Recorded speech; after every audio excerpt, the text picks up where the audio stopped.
My name's Ruben and I'm in 10th grade. Favorite activity is video games.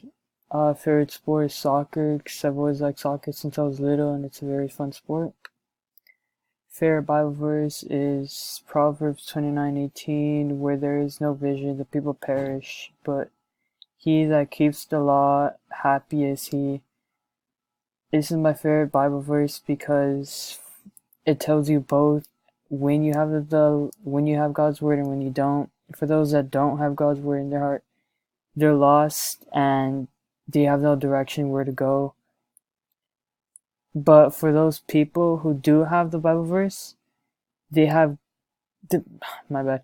For people who do have the word in their heart, have a path and know right from wrong, and at the end they know where they're gonna go.